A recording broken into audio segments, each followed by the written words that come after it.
नमस्कार, बिहार तक में आपका स्वागत है और मैं हूं सुजीत। पटना हाईकोर्ट के फर्जी चीफ जस्टिस बन के जिस अभिषेक अग्रवाल ने बिहार के डीजीपी को फोन किया था वो अभी रिमांड पर है। आर्थिक अपराध इकाई लगातार उससे पूछताछ कर रही है। पूछताछ में बहुत सी बातें सामने आने वाली है, लेकिन कुछ बातें ऐसी भी होंगी जिसकी जांच शायद आर्थिक अपराध इकाई के दायरे में ना हो। और यही वजह है कि पटना हाईकोर्ट के एक वकील ने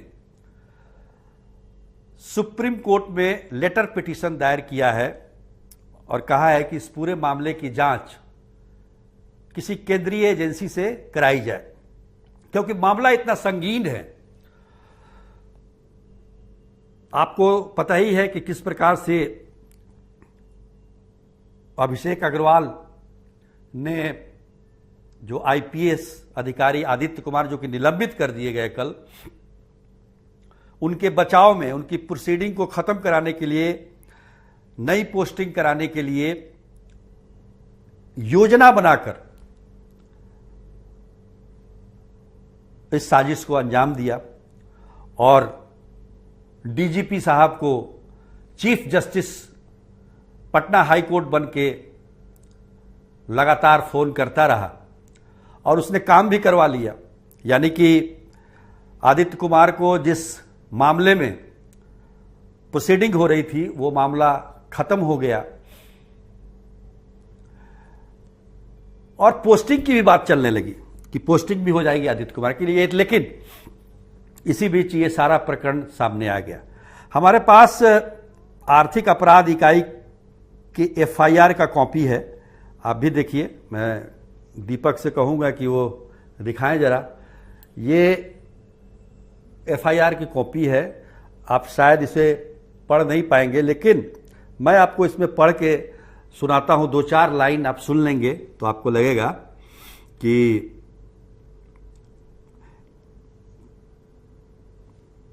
इसमें लिखा हुआ है कि आर्थिक अपराध इकाई को सूचना मिली है और उसके बाद इस संबंध में पुलिस महानिदेशक बिहार पटना के स्तर से जो एक लिखित प्रतिवेदन प्राप्त हुआ है, जिसमें उनके द्वारा उल्लेखित किया गया है कि मोबाइल नंबर संख्या 9709303397 का धारक, जो स्वयं को मुख्य न्यायाधीश पटना बताता था, जिसके डीपी में मुख्य न्यायाधीश पटना का फोटो भी लगा था, के द्वारा उनके सरकारी मोबाइल नंबर 9431602303 पर व्हाट्सएप के माध्यम से बात की गई और कतिपय कार्यों को करने के लिए कहा जाता था, परंतु उसके बात करने के टोन से उन्हें शक हो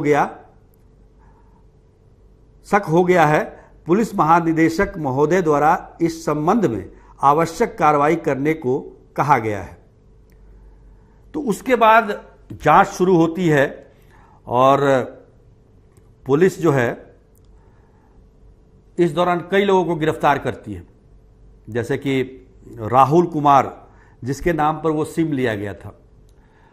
वो राहुल कुमार कहीं काम करता था, जिसके यहाँ काम करता था, उसने उसका जो आधार कार्ड है उसके आधार पर ये मोबाइल नंबर लिया गया और उसके होते होते ये पहुंच गया अभिषेक अग्रवाल के पास।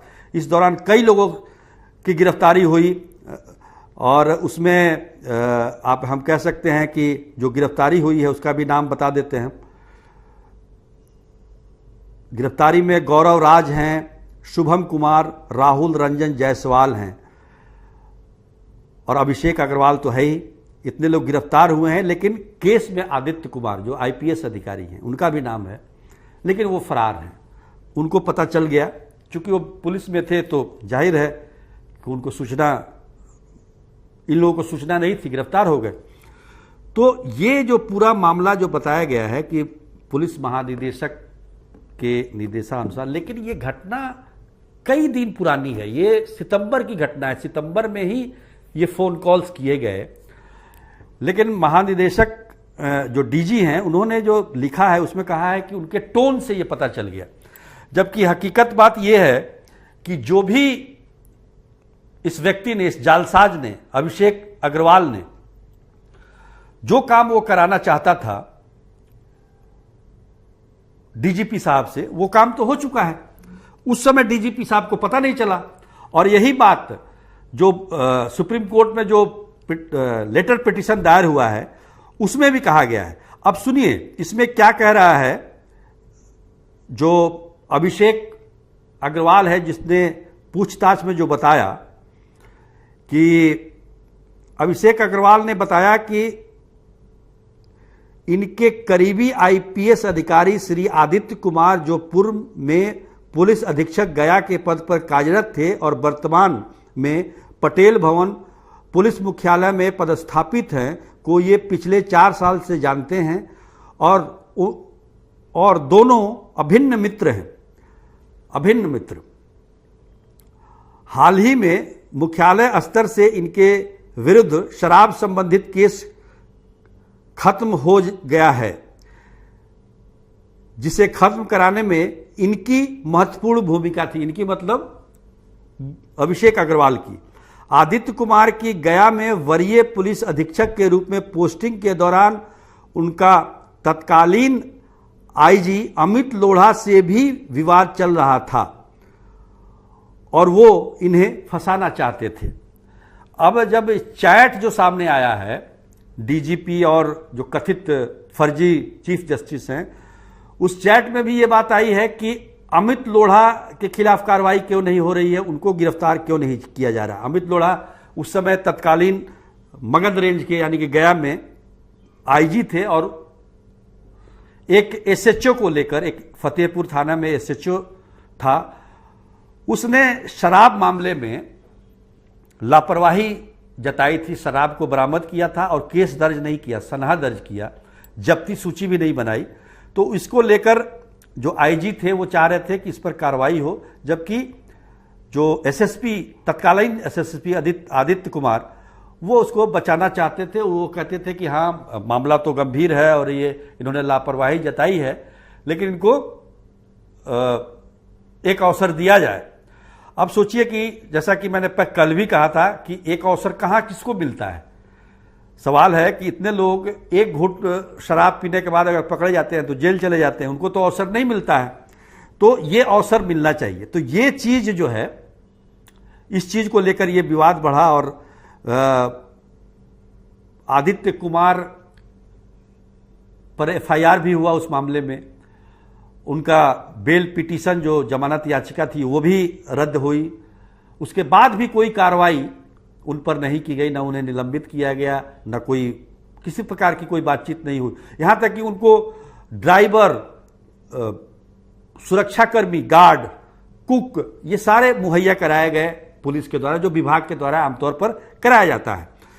तो बहुत सारी बातें हैं, लेकिन उसने जो कहा है, जो अभिषेक अग्रवाल ने, वो मैं बताना चाहता हूं कि उसने एक लाइन और बड़ा कहा कि आदित्य कुमार द्वारा जब उक्त बातों की चर्चा करते हुए मुझे अपेक्षित सलाह एवं सहयोग की अपेक्षा की गई, तो यह निर्णय हुआ कि हाईकोर्ट पटना के किसी वरीय जज के नाम पर यदि डीजीपी बिहार को कहा जाए तो उनका प्रोसीडिंग खत्म करते हुए किसी जिले में यानी कि आदित्य कुमार का पदस्थापन हो सकता है।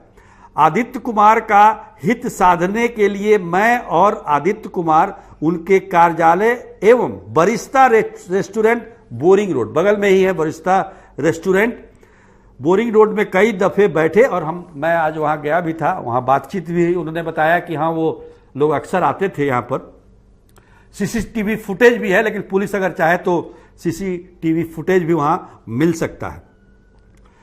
तो बरिस्ता रेस्टोरेंट बोरिंग रोड में कई दफे बैठक कर मंत्रणा किए और हम दोनों ने मिलकर एक सुनियोजित योजना तैयार की, जिसके तहत हम दोनों ने Shri Sanjay Karol, chief justice Patna high court का छद्म रूप धारण कर व्हाट्सएप कॉल, नॉर्मल कॉल से डीजीपी बिहार को झांसा देकर अपने प्रभाव में लेकर आदित्य कुमार के हित में प्रशासनिक निर्णय लेने हेतु बाध्य करने का खाका तैयार किया। समझिए, हम दोनों के बीच इसी सुनियोजित योजना के तहत मैंने कई दफा डीजीपी बिहार पटना को Shri Sanjay Karol, chief justice Patna high court का छद्म रूप धारण करते हुए राहुल रंजन जायसवाल के माध्यम से प्राप्त मोबाइल नंबर, जो कि मैंने बताया आपको, से नॉर्मल एवं व्हाट्सएप कॉल किया तथा पूरे रौब दाब के साथ उनसे बात करते हुए उन्हें अपने दबाव में लिया, जिससे उन्हें विश्वास हो गया कि मैं चीफ जस्टिस पटना हाईकोर्ट हूं। इस दौरान आदित्य कुमार आईपीएस द्वारा मुझे पुलिस मुख्यालय पटना के कई गोपनीय दस्तावेज, रिपोर्ट व्हाट्सएप का हार्ड कॉपी में उपलब्ध कराया गया। डीजीपी बिहार द्वारा भी मेरे छद्म रूप से असली मानते हुए मुझे सर कहकर संबोधित किया जाता था और उनके द्वारा मेरे नाराजगी दिखाने पर मुझसे मोबाइल पर व्हाट्सएप के माध्यम से समय लेकर कॉल भी किया गया। तो ये अभिषेक अग्रवाल ने ये सारा कुछ जो बताया है वो एफआईआर में दर्ज है। अभी तो रिमांड पे है, अभी भी बहुत सारी चीजें वो बता रहा होगा, लेकिन सवाल फिर वही है कि अगर मान लीजिए साइबर का मामला है, फ्रॉड फोन कॉल करने का मामला है, ये तो चलिए आर्थिक अपराध इकाई कर लेगा, लेकिन इसमें आईपीएस अधिकारी भी जुड़े हुए हैं, बिहार पुलिस के जो आईपीएस अधिकारी हैं, तो निश्चित तौर पर क्या आर्थिक अपराध इकाई इस पूरे मामले को निष्पक्षता से जांच कर सकता है? यह सवाल है। आज के लिए बस इतना ही, तब तक के लिए नमस्कार।